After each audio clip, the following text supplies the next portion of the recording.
I sat completely still, feeling like I couldn't move, as my wife of 25 years explained why she was handing me divorce papers. I could only catch half of what she said. "Gary, are you even listening? You seem lost." "Sorry," I zoned out for a moment. "What were you saying?" "The terms are straightforward. There's nothing to argue about. I'm not asking for anything. Got that? Absolutely nothing. You keep the house, cars, and all the money in the bank. Sign, and it's all done in 3 months." I was at a loss for words. Marcy and I had been married since high school.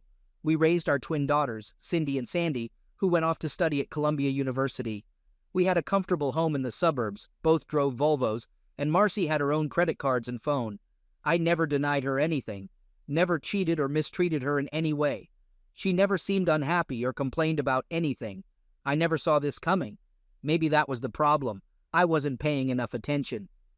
"I get how divorce works, Marcy, but can you at least tell me why? It might be too late to change anything, but I want to understand why." Marcy slumped into a kitchen chair. It was clear she didn't want to talk about it, hoping I'd just sign the papers and let her go. "Just give me a quick answer, Marcy. What did I do wrong?" "You didn't do anything wrong, Gary. You were the perfect husband. Sometimes I wished you'd mess up so I'd have a reason to leave, but you never did. You did a great job raising the kids and getting them through college. You always gave me everything I asked for, even when I was being difficult. You got us a lovely house. My folks really like you.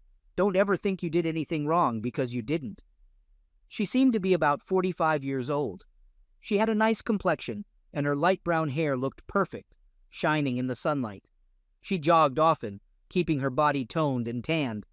During the week, she dressed casually, but she could look glamorous when she wanted to.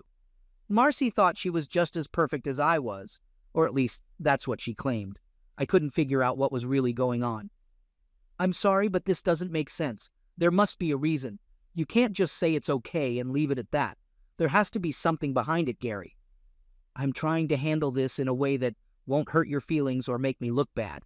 Let's just leave it at that." "No, Gary, I found someone else. He's a real estate developer with a gorgeous apartment overlooking the river and a stunning black Mercedes. He's good-looking, wealthy, and totally in love with me. You've always been, and still are, a clerk at the grocery store.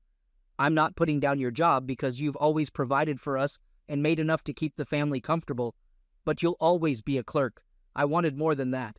I never thought you'd change for me. You were content with what you were doing, and I didn't see you striving for more. It hurt. Even though I was the manager of the grocery department, she still saw me as just a clerk. When I had the chance to advance my career and move away, I turned it down to keep our family together. And look at how that turned out. It was painful, but I didn't think it was worth mentioning. Does this rich, handsome guy have a name? Clayton Manning. He's the president of Keystone Development Company." "How long have you known him?" 6 months. "Did you sleep with him?" Marcy sat up straight in her chair. Her eyes darted around the room. Then she looked me in the eye. "Yes, I was trying to avoid the subject. But since you insist, yes. We were still married." "Yes, I was still married. I cheated on you. I was unfaithful. Are you satisfied now?" I sat there for a moment, then reached for the divorce papers, signed them in 3 places, initialed 2, and handed them to her across the table. "I think he's better suited for you. Sorry to disappoint." I got up, and as I left the room, Marcy yelled, "No, that's not the reason. He wasn't better than you, just different. Don't you dare believe that, Gary. Don't you dare." By then, I was out the door. I was so focused on my work and hobbies that I didn't even notice Marcy gradually moving her things out of the house. By the time she handed me the papers, she had already moved most of her clothes and personal belongings to Clayton's apartment. She thoughtfully left behind all the wedding and family photos so I could enjoy them while she was gone. When I returned home, she was nowhere to be found. Her Volvo was still in the driveway, and I figured she wouldn't need it anymore. On the kitchen table, she left a power of attorney to sell the house and car. I spent the rest of the night getting rid of the beer in the refrigerator. By then, I realized the deed was done. There was no turning back, and I didn't want to anyway. Marcy was gone, and would be gone the next morning. I called work and took 3 months of overdue vacation. They had been nagging me to take time off, so there was no problem. I had plenty of vacation and sick leave. I quickly called the girls at school and briefly explained that we were splitting up, but refused to give them any more details. They wanted to call Marcy, but I didn't have her new phone number. I had 3 months to get myself together and figure out what I was going to do. I disconnected my landline, changed my cell phone number, and canceled the one Marcy had. The Volvo dealer gave me the low book value of Marcy's car. I had a high school friend, Terry, who is now a real estate broker. He agreed to sell the house without listing it at a low price and with a quick settlement. To be safe, I canceled all my credit cards and opened new bank accounts. I cashed in my life insurance policies. It was time to get things in order. I went through the house and gathered everything that might belong to my wife. There was enough stuff to fill 3 trash bags. I packed the girls' personal belongings into boxes and put them in the closet next to the house. I spent 3 hours sorting through family photos. I put all the girls' pictures in a box for them. All of Marcy's pictures went in the trash can. It might have been foolish, but I didn't care. The main issue I faced was a lack of direction. I had no idea what I would do after 3 months. Would I stay here or leave? Would I keep working or find something new? I had 2 hobbies. I mostly collected coins, especially those with an Indian head on them. They were easy to collect and readily available. I bought and sold them on eBay and enjoyed it. My other passion was geocaching. It gave me an excuse to get outside and get some exercise. Marcy hated this activity because of ticks, poison ivy, and having to walk. I didn't see how I could make a living doing any of these activities. When I wasn't busy with my hobbies, I spent time with the Wall Street Journal. Cindy and Sandy gave me a subscription every year for Christmas. I wasn't interested in stocks and bonds, but I read everything about farm commodities. I knew more about sugar, wheat, and corn than most market analysts. Of course, it was just a hobby. I didn't have any money invested in it. I researched all available information about Keystone Development and Clayton Manning. Terry Davis managed to dig up more info about Clayton and his latest project than I ever could. He dug into some details with a buddy of his at a local bank. I couldn't wait to see what he found out. It had been weeks, and during all that time, there was no sign of Marcy. The girls called every week, but I hadn't heard from their mom either. I felt like they were on my side, but Marcy was still their mom, so I'm sure they had to show some support. I had a few yard sales and got rid of a bunch of stuff. I left enough furniture in the house so it still looked good for potential buyers. Marcy and Clayton's picture popped up in the society section of the Sunday paper. They were at some political rally, sipping wine with local big shots. A couple more weeks went by. Terry made me a lowball offer on the house. It was way less than the appraisal, but they wanted to close the deal in 60 days, which suited me just fine. He had some interesting dirt on Clayton and wanted to chat about it. We set up a lunch meeting. I figured I needed to get out of the house for a bit. I could use a breather. Hayes Mountain was one of the prime spots around here for hiking and geocaching. Unfortunately, I'd already found all the geocaches there, but there were 3 landmarks up on the mountain. Landmarks are these points scattered all over the country that surveyors and real estate folks use to figure out property lines. They're usually metal rods stuck in concrete. Finding landmarks is like a bonus game for hardcore geocachers. Today, I decided I was going to track down all 3 landmarks on the mountain. And besides my GPS, I'd have to bring along a metal detector. Spotting a piece of rebar in the woods isn't exactly a walk in the park, so I could use all the help I could get. The GPS would guide me close enough to the spot. Hayes Mountain was a big chunk of land, almost 2,000 acres, and most of it belonged to the Madison Land Trust. They were always trying to expand it, but with subdivisions and industrial parks gobbling up the open space, they relied on donations to keep going. Next to the Trust's parking area, there was this orchard and farmhouse up for sale, with a big sign out front. Once I parked, I strolled over to the fence by the orchard, just to take a peek. It felt kind of sad to think this beautiful place might soon be plowed under for development. "Are you thinking of buying it or just admiring the view?" came a voice from behind. I turned to see an old man approaching, wearing overalls and a John Deere cap. I chuckled. "If I had $1 million, I'd snatch it up in a heartbeat," I replied. He grinned back. "You reckon you'll have any trouble selling it?" he asked. "Well, I've got some folks interested, but I'm holding out as long as I can," he replied. "Why's that?" I asked. I was hoping the land trusts would scoop it up, but they're short on cash. They want to keep the fruit trees as is, but the developers want to bulldoze everything. "I think it'd be a real asset to the area," I said, But how can the trust compete with those big companies? He explained, I've offered them a sweet deal. Even though it's listed for $1 million, I'm willing to let them have it for $600,000. But they can't seem to rustle up the cash in time. If they can't, then that darn real estate guy gets his hands on it, he grumbled. He's been hounding me every week. An option isn't a done deal, is it? I asked. Nope, he said. He pays $100,000 for the option to buy it later for $1 million. If he can't cough up the cash, he loses that money. It's a good deal for me, but I don't want him to win, he added. He's got the dough locked up, so he's safe. Problem is, he needs all 6 properties for the deal to work. That's why he's offering more than it's worth. What if you don't sell him the option? I inquired. He'll be in deep trouble, the old man chuckled.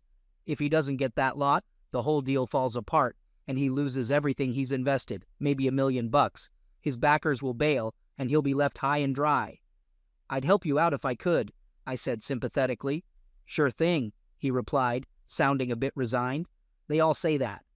We shared another laugh, and I set off on my walk. His mention of Keystone piqued my interest.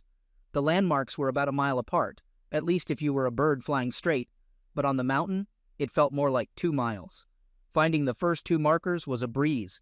They were your typical surveyor's markers, but the third one, that was a different story. It was older, tougher to locate, buried under years of forest debris. When I finally stumbled upon it, I discovered a small brick monument with a bronze plaque attached. It was hidden beneath layers of leaves and dirt. I snapped a picture, thinking it might be worth sharing in a magazine. And then, everything changed.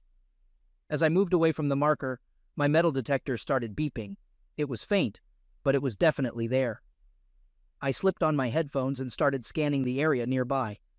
After a bit of poking around, I unearthed a small iron box wrapped in oil-soaked canvas. It was rusty but sturdy, with a heavy bronze lock. Normally, finds like this on public land are considered treasures and turned over to the authorities. But for some reason, that didn't feel right to me. So, I tucked the box into my bag and headed home. On the way back, I couldn't stop wondering about the contents of my little discovery. Gold coins, historic documents from the Civil War. The possibilities were endless, limited only by the size of the container. Back at home, I cleared off the kitchen table and carefully examined my find. I didn't want to damage the lock, but I couldn't see any other way in, so I reluctantly decided to sacrifice it with my bolt cutter. Inside the box, I found another layer of oiled canvas, and beneath it, a dozen pennies. But these weren't just any pennies. They were large cents, dating back as far as 1793. Surprisingly, they were in remarkably good condition, with no green corrosion. I never really collected large cents myself, preferring Indian head pennies for their value.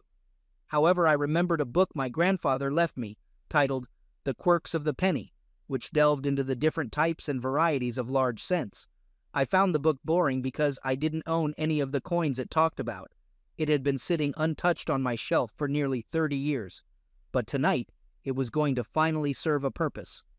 I stayed up until the crack of dawn, poring over the pages with my grandfather's book and a magnifying glass. Using my scanner, I snapped detailed, high-resolution photos of each coin. Every tiny imperfection on the stamps was crystal clear, and the condition of each coin was evident. I slept in until noon, feeling refreshed, but eager to see how things were going at work. When I called, they mentioned that Phil Williams, one of the company bigwigs, had inquired about me. But I had bigger fish to fry, so I didn't dwell on it. Getting a safe deposit box from the bank was the next step. After spending hours researching online, I was floored to discover that my pennies were worth several $1 million, not just because of their age, but because of their condition and stamp varieties. It made me realize why criminals went to such lengths to launder money.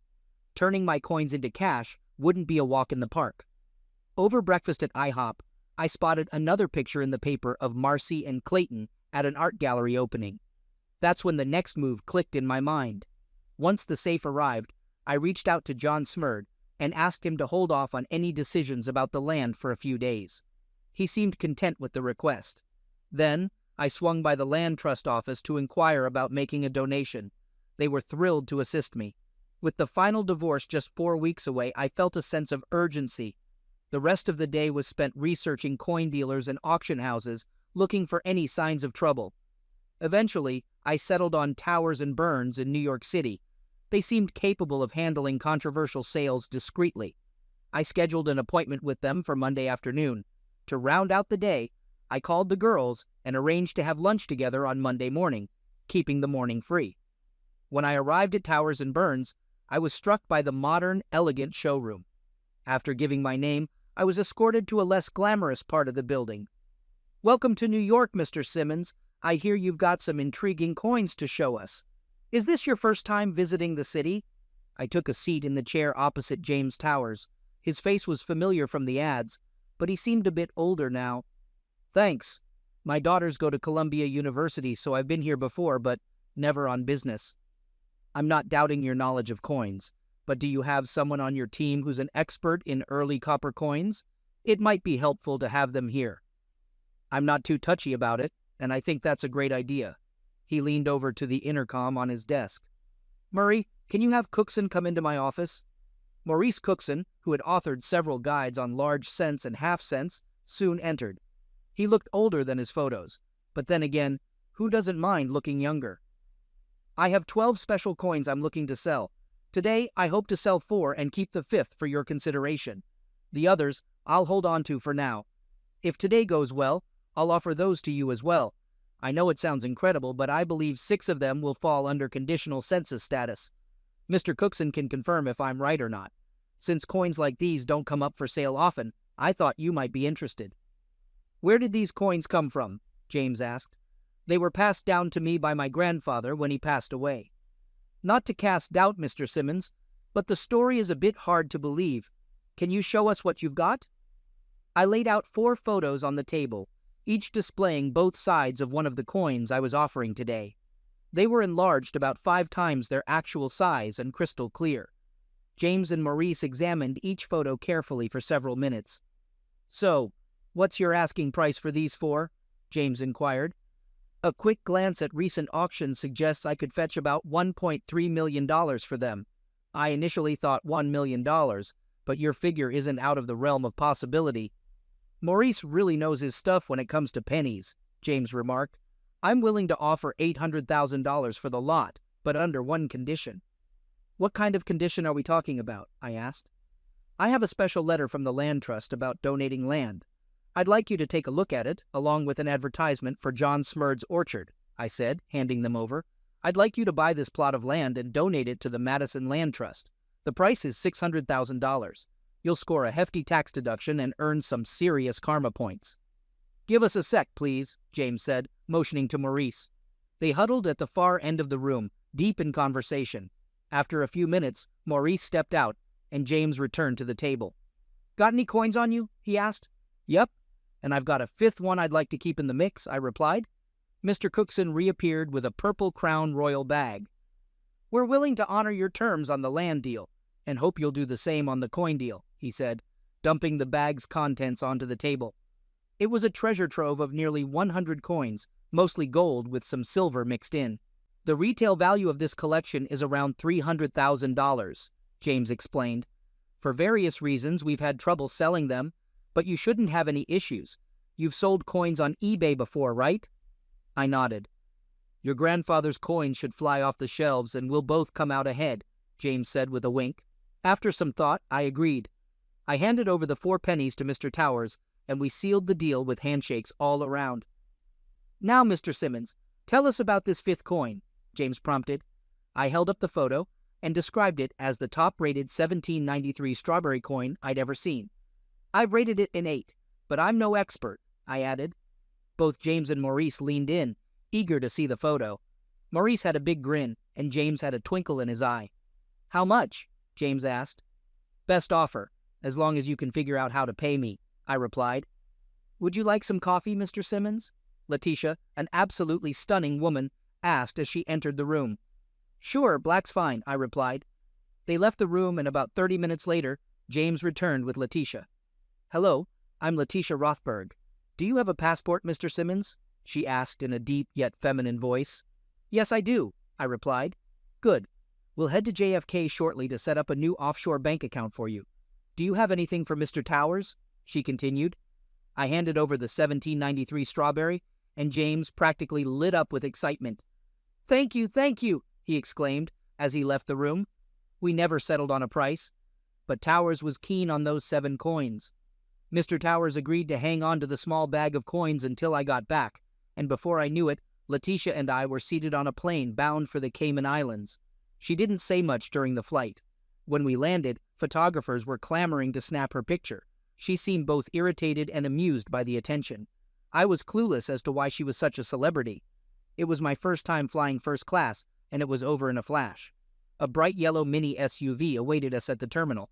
Letitia wasted no time hopping into the driver's seat, flashing her tan legs in the process. I couldn't help stealing glances, feeling a bit flustered. She seemed to find my discomfort amusing. 20 minutes later, we arrived at a mid-sized condo building. Letitia owned the entire building, but used the top floor as her personal space. "Care for anything, Mr. Simmons?" she asked as she left the room. Watching her leave was just as captivating as seeing her foot in the terminal. I'm not one to gush over women, but Letitia Rothberg was captivating. We stepped onto a small balcony overlooking the ocean. It was stunning, but the wind was a bit much for my liking. She was probably trying to impress me with the luxurious surroundings, but my mind was more on the new bank account. "You're not much of a talker, Mr. Simmons. Don't you have any questions?" she asked. "It strikes me as odd that someone of your stature would drink beer from a bottle," I remarked. "I'd imagine you sipping champagne or martinis instead." "I usually think it's best to wait, but I suppose you could tell me why we had to come here to open a bank account," I added.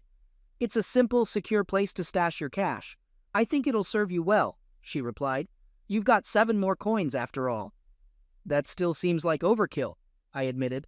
To my relief, we headed back indoors, away from the wind. "Can you handle this?" Letitia suddenly asked, catching me off guard. "I brought you here to be my salve for a few days." Her unexpected comment brought a smile to my face.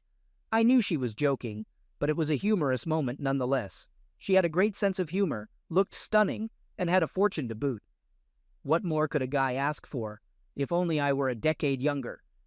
"Teasing an old man won't do any good," I joked, and we both chuckled at the situation. "Come on, Mr. Simmons, let's go grab some fresh lobsters for dinner," she suggested, and we downed the last of our long necks before heading out the door. The restaurant was fantastic, but the wine the hostess picked didn't sit well with me. I tried to be polite about it, but my discomfort must have been obvious. "What's the matter with the wine, Mr. Simmons?" she asked. "I'm sorry, it's just a reflex. When I was 18, I got sick on cheap white wine, and ever since, the smell or taste of it makes me nauseous," I explained. "But don't worry about it, it's good wine." A few minutes later, we had 2 fresh long necks. Strangely, there wasn't much conversation during the meal. At the end, we each had a slice of key lime pie and sipped on coffee. "So, tell me about yourself. Are you married? Any kids? What do you do for a living?" she inquired, eager to learn more about me. "We've got all night, and I'm curious about how we ended up here," she added. "That's a lot of questions," I chuckled. "I have 2 daughters, both studying something in international banking at Columbia University. To be honest, I'm not entirely sure what they're studying. I just foot the bill." "That's fascinating. I actually have a master's degree from Columbia and occasionally lecture there. I've met both of my daughters," I continued. "Did you see them this morning?" she asked. "We had lunch together. They're not too thrilled when I make them skip class," I replied with a smile. "You must have tied the knot early if you've got 2 daughters in college," she observed. "Yeah, it does sound like a line from a movie," I chuckled. I felt at ease with this Mediterranean beauty. I could have talked to her for hours. "As for me, I'm currently separated from my wife. It's a strange word to use," I admitted. "She left me for some rich wheeler dealer. He's probably into building shopping malls or business complexes, given his fancy car and big apartment. She said she's decided to move on, and the divorce should be finalized in about 4 weeks. "That's a flimsy excuse to end a good marriage," she remarked sympathetically. "Yeah, I thought everything was fine until she met this guy. I guess she was never happy with my career choice," I reflected.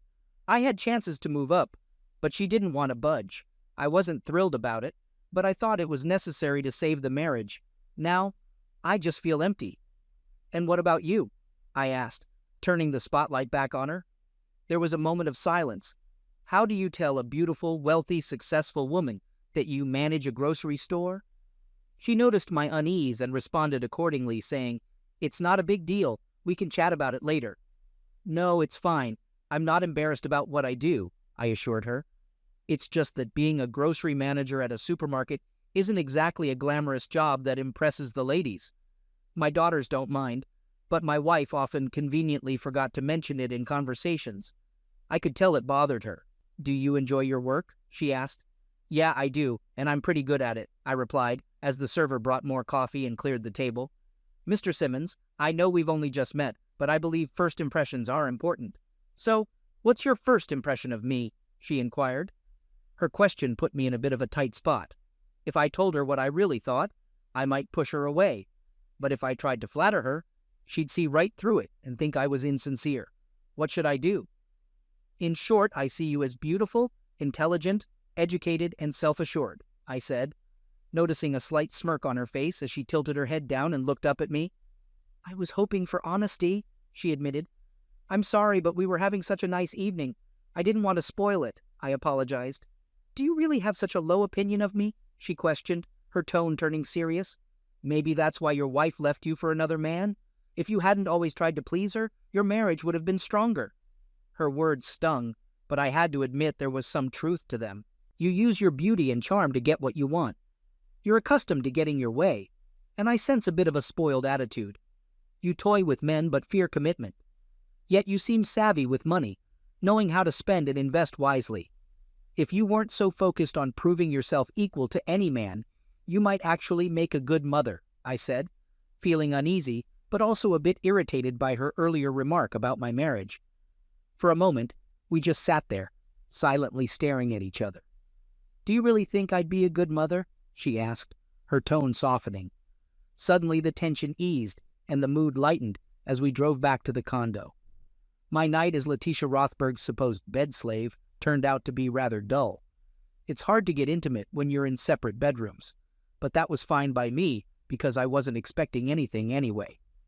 The next morning, I woke up to find a breakfast spread of fruit, pastries, and hot coffee waiting for me, along with a copy of the Wall Street Journal. The wind had died down, and I enjoyed a relaxing moment on the balcony overlooking the Caribbean. I could definitely get used to this. About 20 minutes later, Letitia joined me, playfully snatching part of the newspaper as she settled in. We sat there quietly, absorbed in our reading and enjoying our coffee, as if it were a routine we'd been doing for ages. Despite only knowing her for less than a day, everything felt so natural and easy with her. "I'm sorry, my phone doesn't seem to be working here, and I really want to call my daughters," I mentioned. Without hesitation, Letitia offered me her cell phone. "Go ahead, it's all yours." "Hey Cindy, it's Dad. Where are you? Is everything all right?" I asked anxiously. The cell phone showed London as her location. "Dad, I'm in the Cayman Islands, and everything's fine. I'm just staying with a friend. Had to borrow her phone to call you since mine's acting up," Cindy explained. "They showed a picture of you on TV last night, getting on a plane with Letitia Rothberg.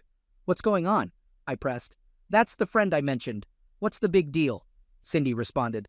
"Why are you with her? You need to be careful, Cindy. Letitia Rothberg is a shark. She's ruthless," I warned her. As Letitia walked by with a tray of breakfast from the balcony, I introduced her. "This is Cindy, my daughter. She's in New York." Cindy heard me mention Letitia's name and let out a groan over the phone. I could hear her and her sister, Sandy, discussing something quickly on the other end. "Why are you there? How do you know her? When are you coming home?" Cindy bombarded me with questions. Before I could respond, Letitia was already reaching out for the phone. "Hi, Cindy. It's Letitia. Your dad told me about you and your sister. I'll be in New York tomorrow and would love to have lunch with both of you. Where should I pick you up?" Of course, I couldn't hear Cindy's response from my end of the conversation. "All right, Cindy. Talk to you later. Bye," Letitia said, handing me back my cell phone. "Your daughter said goodbye. Looks like we're having lunch tomorrow. I'll be on my best behavior, even if they think I'm a shark," she chuckled, heading to her room. An hour later, we found ourselves at the Federal Reserve Bank of the Cayman Islands. With Letitia's guidance, I set up my first offshore bank account. 20 minutes later, I saw that my new account had been credited with $4 million from Towers and Burns. It seemed like a fair price for 215 pennies. After our meal, she arranged for a friend to take us to feed manta rays. Over dinner, I inquired about her job at Towers and Burns and discovered she actually owns 60% of the company. "So, what else can you tell me about yourself?" I prodded, feeling a bit embarrassed about my lack of knowledge regarding her. "I was born and raised in London. My dad's Syrian and my mom's Turkish. I hold an MBA from Columbia University. Relationship-wise, I've been engaged twice but haven't been in anything serious for over 3 years. I've learned not to trust men who show interest in me. Call it cynicism, but I often feel like they have ulterior motives," she shared. "That's unfortunate," I responded, feeling a pang of sympathy. "I was hoping for a ride back to the condo." "Does that mean you don't trust me, you big jerk?" she teased. "I'm sorry if I seemed insensitive. I didn't mean to. It's just hard for me to relate," I apologized, feeling a bit sheepish. "All right, let's just relax. We have a party to attend." She changed the subject, steering the conversation towards lighter topics. Later that evening, we found ourselves at a cocktail party in a prestigious hotel. She was the center of attention, everyone treating her like royalty. I, on the other hand, tried my best to blend into the background, feeling out of place in my New York street clothes. Initially, Letitia felt obligated to stick by my side, but I encouraged her to enjoy herself and let me fade into the scenery where I felt more at ease. However, she kept checking on me throughout the night. I ended up engaging in conversation with a couple of Hispanic gentlemen, cattle ranchers from Argentina. Our discussion started with soccer and eventually veered into fishing. Despite my limited knowledge on the subjects, I tried to keep up, mostly nodding and smiling along. Then, the topic shifted to investments when Ramon Yort brought up his interest in winter wheat. I listened intently as he explained his investment plans, although I couldn't help but wonder how someone with his apparent wealth could invest in something he seemed to know so little about. My poker face slipped, revealing my confusion. "Mr. Simmons, your expression tells me you're not on board with the winter wheat investment idea," Ramon observed, catching me off guard. My attempt to remain unnoticed had failed miserably. "I apologize, Ramon. I'm not really savvy when it comes to investing, and this topic is a bit beyond my expertise," I admitted, opting for a casual first-name basis to ease my discomfort. "But I have a feeling you've got some thoughts on the matter," Ramon persisted, trapping me into sharing my opinion. Feeling cornered, I mustered a weak smile. "I think I need another drink," I deflected, buying myself some time. For the next hour, I listened as an Alabama greengrocer elaborated on the promising winter wheat crop in Alberta and Saskatchewan, countering the poor harvest in the States. His explanation was thorough, but my mind struggled to keep up with the complexities of the discussion. Just when I was running out of witty remarks, Letitia came to my rescue, whisking me away from the intense conversation. As we walked off, she questioned me about the unexpected turn of events. "What was that all about, Gary?" "We were just chatting about food, groceries," she remarked with a hint of amusement, flashing a small smile in my direction. The following morning, we flew back to New York, where a swarm of photographers awaited Letitia's arrival. A courier from Towers and Burns handed me a package containing the coins I had left behind. After bidding Letitia farewell, I made my way to the commuter train terminal, headed back to Huntsville. The divorce proceedings and the sale of the house unfolded according to plan. Phil Williams from the main office had left me multiple messages, urging me to consider relocating to the company's headquarters in New York. This time, I acquiesced. John Smurd also reached out, requesting a lunch meeting. At work, I tucked myself away in my locker, bidding my colleagues farewell as I prepared for my impending move. A newspaper photo caught my eye, depicting Clayton and Marcy at a local politician's barbecue, appearing every bit the ideal couple. With 3 weeks remaining, I devoted a full day to scanning and identifying the coins from the bag I brought back from New York. Determined to make the most of them, I decided to list them on eBay at the earliest opportunity. As long as they didn't run into any sleazy characters, everything should be fine. It took me a whole day to get those coin ads up and ready, along with all the envelopes and labels for shipping. All the cash flowed into my PayPal account, and from there, it was off to my new offshore bank. With the weekend ahead, I finally had some time to unwind. My Friday lunch with John Smurd was quite something. He seemed thrilled that Clayton got involved, but wasn't too pleased that I didn't get anything out of the deal. Trying to explain it to him would have been a real headache. Lunch went smoothly, and as he was leaving, he handed me the deeds to 5 acres of land on the outskirts of town. Seems like good deeds do get rewarded. Not long after parting ways with John, my cell phone buzzed. Cindy and Sandy were touching down in Nashville in a couple of hours, giving me plenty of time to pick them up. They opted for Nashville because the airfare was way cheaper than flying into Huntsville, and they were watching their wallets. It was a breeze getting there and scooping them up. Cindy couldn't wait to gab about LSH. The lecture hall was packed with over 300 students for an advanced corporate finance course. Mid-lecture, the professor paused to introduce Letitia to the class, and she strutted in like she owned the joint. After addressing the class for about 10 minutes, she invited 2 students to lunch at the Western Hotel. You can imagine our shock when she called out our names. "So, you guys liked her?" I asked as we hit the road. "She's incredible, Dad. How on earth did you manage to meet her?" Cindy blurted out, incredulous. "Well, she mentioned she was in the market for a personal assistant, and I guess I fit the bill," I quipped, earning a nudge from Sandy. "That's not funny, Dad. Get serious," she chided. "All right, what did you guys talk about over lunch?" I inquired, steering the conversation back. "Oh, she was curious about our classes and coursework," Sandy replied with a light chuckle. "And she had a ton of questions about you. We both got the feeling she's interested in more than just being friends," Cindy added with a sly grin. "But why you, Dad? She could have her pick of any guy," Sandy pondered, furrowing her brows. "Yeah, think about it. From where we stand, you're a catch. But Letitia Rothberg doesn't know you like we do.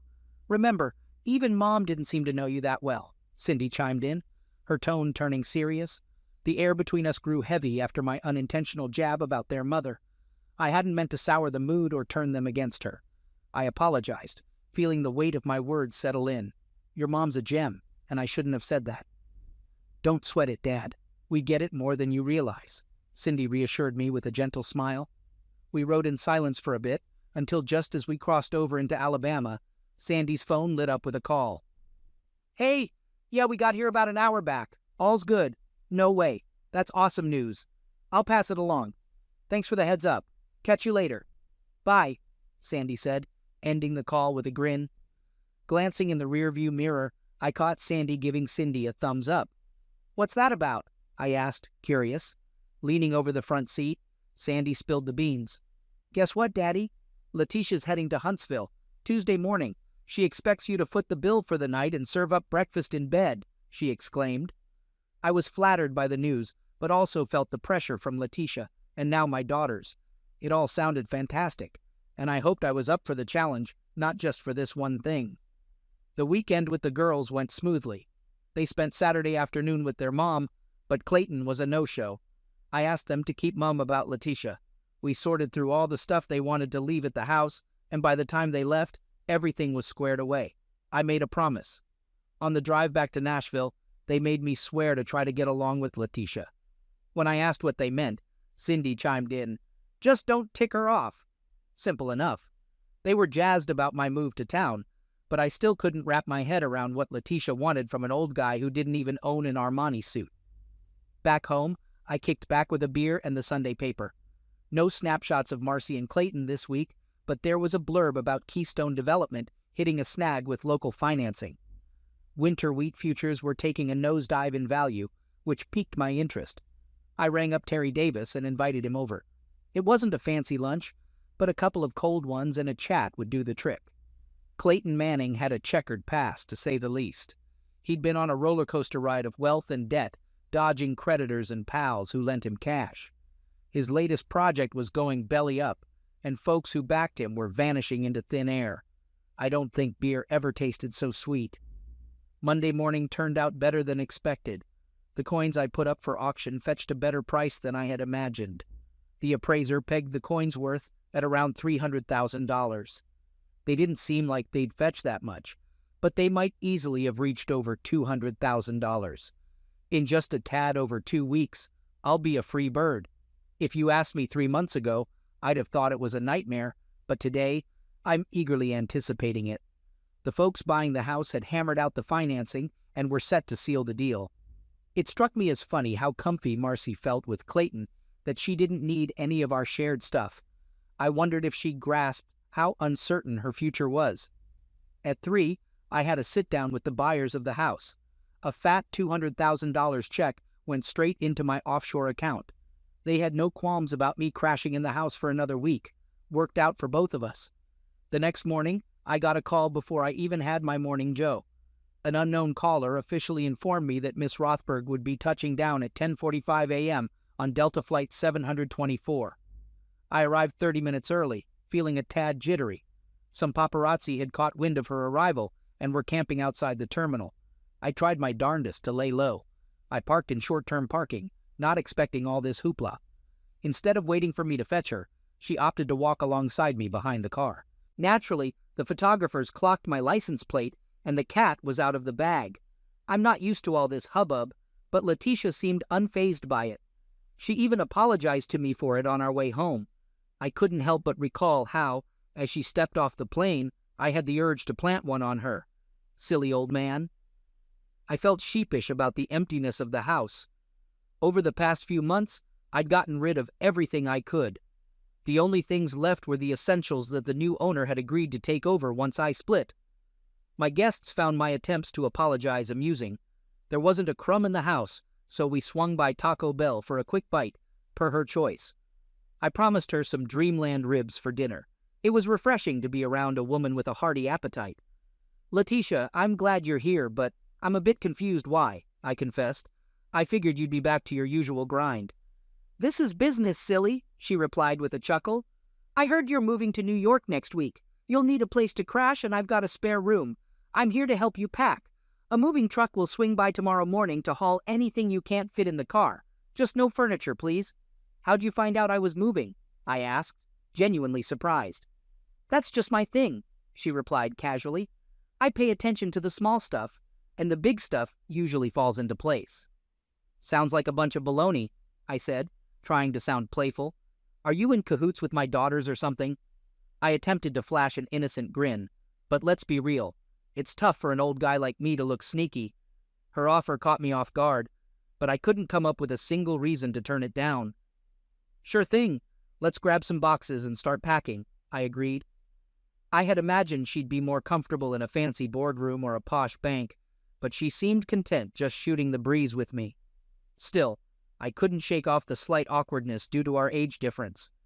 As we sorted through my belongings, we ended up tossing out more stuff than we kept. She had strong opinions about my closet, and she didn't budge despite my pleas for mercy. She promised to take me shopping for some decent clothes once I got settled in New York. Once we finished packing, there were more boxes than would fit in my car, but not quite enough for a moving van. I hoped she had arranged for a small truck. I set aside my laptop and a little inkjet printer to check on an eBay auction. We were just about to sit down for dinner when another surprise popped up. A delivery van pulled up in front of the house. Letitia and I watched as the driver, dressed smartly, hopped out with a clipboard. "Are you Gary Simmons?" he asked. "I've got a delivery for you. Where do you want it?" "What in the world is this?" I muttered, puzzled. "It's from Mr. Ramonjort," the driver explained. "Got space in the garage?" The spot where Marcy's Volvo used to sit was now vacant. I pointed in that direction and nodded. I caught Letitia covering her mouth, trying to stifle her laughter. I guess she found my confusion amusing. 5 minutes later, I was staring at a sleek orange sports car parked next to my old Volvo. "What the heck is this?" I exclaimed. With a hint of pride, the courier declared, "This here's a 2008 Lamborghini Gallardo Spider Super Lagora model. Ain't she a beauty?" Letitia could hardly contain her giggles. She wasn't making a scene, but it was clear she was thoroughly enjoying herself. I signed off on the delivery and watched the courier leave in his fancy getup. I had no clue what I'd do with my new gift, but one thing was for sure. I wasn't lugging it all the way to New York. Miss Funny Pants here could keep her fancy wheels. My guest still had a smile plastered across her face as we drove off. I ordered up a full rack of ribs and a couple of brews. "Care to fill me in on the deal with the car?" I asked, curious. Ramon went big on winter wheat. Everyone thought he was nuts as prices started to tank. But he doubled down on contracts, and in less than a week, he raked in over $40 million, she explained. He was pleased with the cash, but the compliments about his clever move made him even happier. "Well, good for Ramon. Hope he didn't drop my name," I remarked. "Apparently he wanted to give you credit, but only if you were cool with it. He thanked me for bringing you to the party and wanted your address. I didn't know he planned to do that, though." As the ribs arrived, I watched Letitia dunk a few into Tabasco sauce before digging in. Man, I adore that girl. "You know I'll be sending this back tomorrow, right?" I asked. "That's what I figured. No worries. Ramon won't be offended. He would have offered the money outright, but he probably thought you'd decline. That way, you'd feel more obliged to keep it." We had to order extra beers because of all that Tabasco. I was feeling good and didn't want the night to end. At that moment, I would have given anything to spend the night with this gorgeous young lady. I envied those smooth, charming guys who could charm any girl into bed in a heartbeat. All I could hope for was a good night kiss. We couldn't chat all night, so eventually I had to head home. The next morning was fantastic. Turns out, all my worrying was for nothing.